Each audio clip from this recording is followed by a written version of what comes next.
things I love about this park is that we introduce people to a story that they're not really familiar with. This is not the Grand Canyon or the Statue of Liberty that people have a sense of what they're coming to see. Oftentimes we have visitors come and they're really not quite sure who J. Alden Weir was or what American Impressionism was, and we get to expose them to a national treasure which maybe they didn't really know anything about.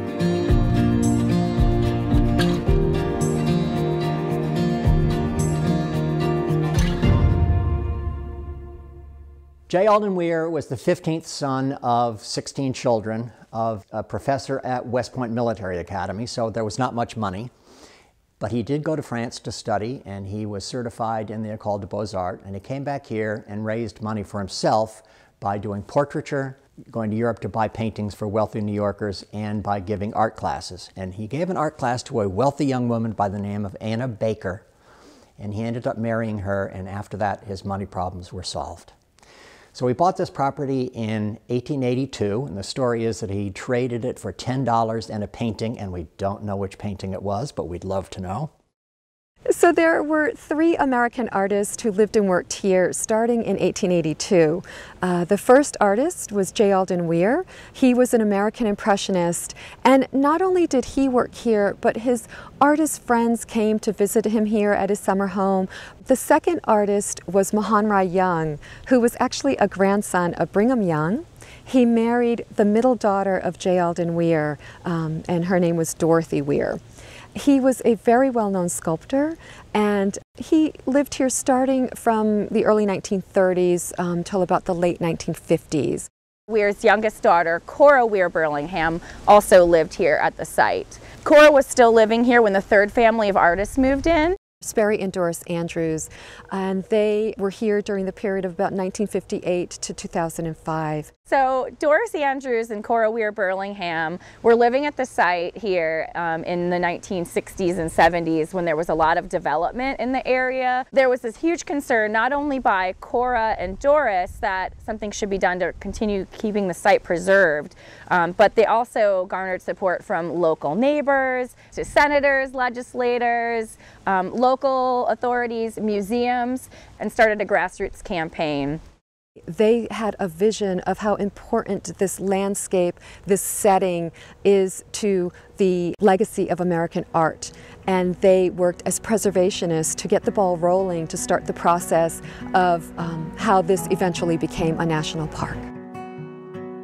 The Weir Farm Trust was established out of this grassroots movement, out of these local folks as an official group to raise funding and help figure out how this site should be managed before it was a national park. They helped to get that on the platform where it would be brought to Congress, and there was support from Senator Lieberman. He actually introduced the bill to Congress in February of 1990, and so it would become a national park in October of 1990, October 31st.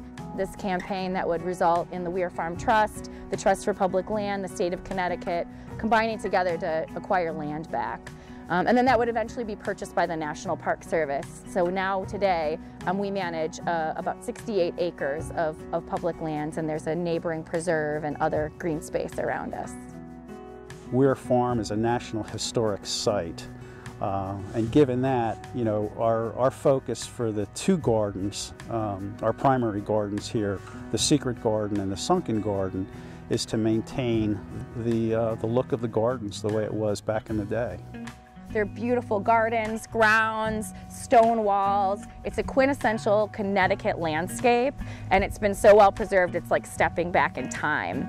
So people come here not only to create art or to view original works of art by the 3 generations of artists, including J. Alden Weir, but also just to have fun, explore, be creative, and get outdoors. This is my 6th season here at Weir Farm. I started out as a volunteer. Gardening has always been a passion of mine, kind of a hobby, and as a result of that, I like being outdoors. So, you know, working here at Weir Farm gives me a chance to work in the gardens. I get to meet a lot of wonderful visitors that come through, you know, because I'm out in the gardens most of the day. For maintaining the gardens, it's pretty much, you know, from the beginning of the year, you know, we'll start with mulching. We'll obviously divide some of our perennials as needed because we want to maintain the gardens the way they were back in the day. As the season progresses, we'll definitely feed some of our plants, with fertilizer and lots of weeding. And then once the flowers or the plants start to bloom, we'll spend a lot of time deadheading, particularly with the lilacs and some of the perennials that we have in both of our signature gardens. As far as the pond itself, that's a large attraction for a number of our visitors. It's a nice leisurely walk through the woods. Maintenance-wise, we have the trails leading to the pond that we'll maintain, just to ensure that any vegetation, tree branches, are off the trail, just to maintain a nice safe walking hike, if you will, to that area. The most important thing is, just to ensure that the trails are clean enough that we don't have to worry about unusual obstacles for our visitors. As far as our garden gang, this is just a group of volunteers that we have that come in. I kind of look at it as somewhat of a social event where people can come together and just help, take care of these beautiful gardens that we have for our visitors. But there's really no formal training that's required. We've had a diverse group of volunteers, high school students that have been coming in over the years, and many retirees that have time and they just like being outdoors and very passionate about gardening and want to spend some of that time here at Weir Farm. We're just so lucky to have such dedicated volunteers to help us, keep this place the beautiful little gem that it is here in Wilton and also Ridgefield, Connecticut. We really love having volunteers here because the National Park Service is underfunded and we don't have as large a staff as we'd like. So we have 4 different categories of volunteers. The 2 largest are studio docents like me and the garden gang that comes in twice a week to work on our beautiful grounds. We also have volunteers who work with the curator staff. They scan archival documents. But we'd also like any other volunteers. If somebody knows something about ponds, if somebody knows something about barns, the park is always willing to take in volunteers with any kind of special interest. I do 2 jobs here. I am a volunteer docent in this studio and the studio up the hill. I greet visitors who come in and tell them what they're looking at. And my other job is I work at the Friends of Weir Farm. That's a partnership group that supports the park. This is the studio for Mahan Young, the 2nd generation of artists to live here at Weir Farm. And up the hill is the studio of J. Alden Weir himself. He was the 1st generation. This was a sculpture studio, so we have sculpture around. Mahan Young was also an oil painter, so we have copies of several of his oil paintings, and he did etchings, and we have an etching workshop that he worked in. The studio was built by him to be a sculpture studio, so it's got very high balconies so that he was able to look at his artwork from different perspectives. He intentionally built it with northern light. Behind me is the north, and that's where all the windows are because artists like northern light. The studios are open Wednesday through Sunday from 10 in the morning until 4 o'clock in the afternoon, and there is a docent here willing to greet people all day long. When visitors come to take a tour of the house or the studios, they are going to experience not just the story of a family and an artist, but they're going to experience a time period.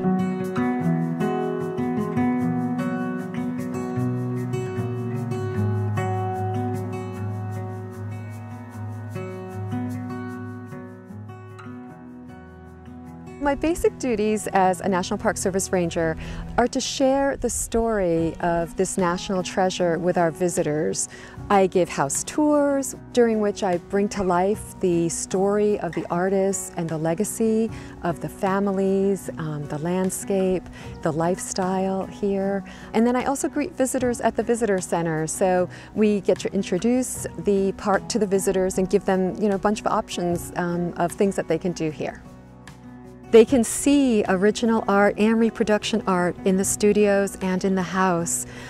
So they're going to come to learn a story about an artist that maybe they've never heard of, but when they finish hearing that story and complete the tours, they will have a greater sense of why this area was so important to the legacy of American Impressionism.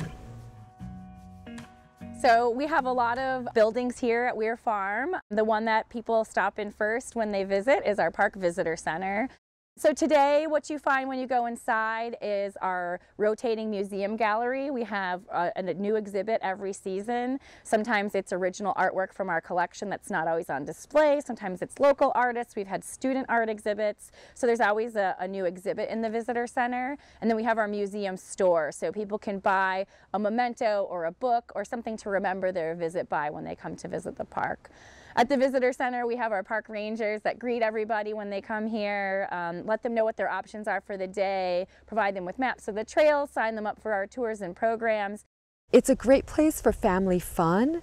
Children can become junior rangers here. They earn a little badge like mine, but it's wooden. And we have a lot of activities for them so that they can earn that badge and learn more about the park. People can come and paint here if they'd like. They're welcome to either bring their own supplies or they can use the art supplies that we have here, which they can use for free. So we see people come and don't think of themselves as artists, but they try their hand at it and have a really nice time doing that. One of the things that I love about this park is that it offers so many different things to visitors depending on what their interests are. Visitors can also connect with nature here. So if they just want to come and hike or take a gentle walk, they can do that in a setting that inspired so many artists.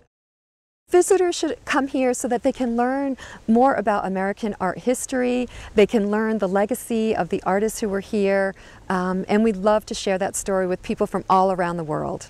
Weir Farm National Historic Site now preserves this place, and we want to offer programs for people to engage with art and their nation's history. So we offer tons of programs through our Art in the Park. So we have impressionist painting workshops, cell phone photography workshops, nature writing, printmaking. We have a program where we put art supplies outside every day the visitor center is open. So anybody can just come here, pick up a set of watercolor paints or sketching materials and go create art in the landscape, in the same landscape that artists have been creating in for over 135 years. We also do a lot of education programs at the park. So we work with a lot of school groups, scout groups, local youth organizations. We do service learning activities, stone wall repair workshops, invasive plant management with groups. So we have a lot of opportunities for people to come and enjoy themselves. A lot of people just come here to walk their dogs and enjoy the trails that we have, hike around the pond. So there's really something for everybody here. So if visitors would like to come and take tours of the house or visit the studios, they should come between May and October. We are seasonal and we're open for those 6 months in terms of actually getting into the historic buildings. But visitors can come every day of the year, sunrise to sunset, and enjoy the grounds. They are always open. What I love about Weir Farm National Historic Site, what I think makes this place so special, is the fact that there's this unbroken tradition of creating art in the landscape. Ever since J. Alden Weir purchased the farm in 1882, there have been artists that have lived here and created, and that's been unbroken, and it still continues today with visitors. They're part of the story. It's more than just one place or time in history. It's like this continued experience of creativity, and I think that's very special. It is like stepping back in time. You're walking in the footsteps of these American masters and you're walking into their paintings. You can step into a painting from 100 years ago, and there's not many places where you can do that. The light, the color, and just the mood of Weir Farm is a very special thing.